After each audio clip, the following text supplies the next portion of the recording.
Morning, guys. This is Brad Krantz. Welcome. I'm jumping back into the seat of my Monday leadership. It's been a little while. Today, I'm covering some stuff from John Maxwell's latest book. I did a video on it not too long ago, High Road Leadership. You can see the book back beside me, but he talks about how to increase your emotional capacity.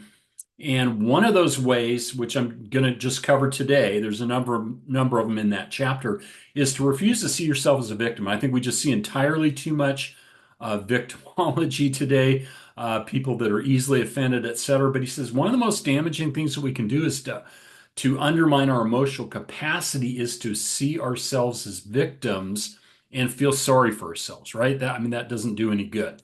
It disempowers us, he says, and I agree with that. And he says we believe that everyone else is responsible for what we are in life or that the world owes us something. We put ourselves at a great disadvantage. And again, I completely concur with that. So if you've had a tendency to play victim, be a victim, or to feel sorry for yourself, how can you combat it? Well, take responsibility for your life, right? That's key. First and most important step, he says, is to take ownership for your life and your choices, right? We need to do that. Personal responsibility. You could say accountability.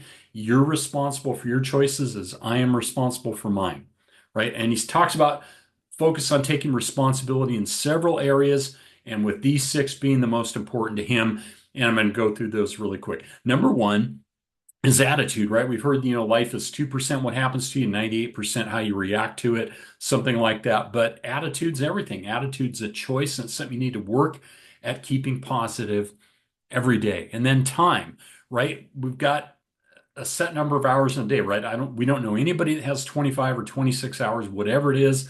Beatles song, 8 days a week, doesn't exist. But you have to control how you use them, and you can't allow others to dictate your schedule. And so, even being retired, I still have a schedule, I still have goals. So, I'd say if you don't have goals, you're going to be a lot more susceptible to um, moving around, doing a bunch of different things. But don't allow others to dictate your schedule. You need to keep control of that. And then priorities, you have to identify and work and act on the most important things every day and do your best not to allow the lesser things to distract you. So again, does you want the urgent to overrule the important? And we kind of have a tendency of doing that, but you have to keep your priorities straight.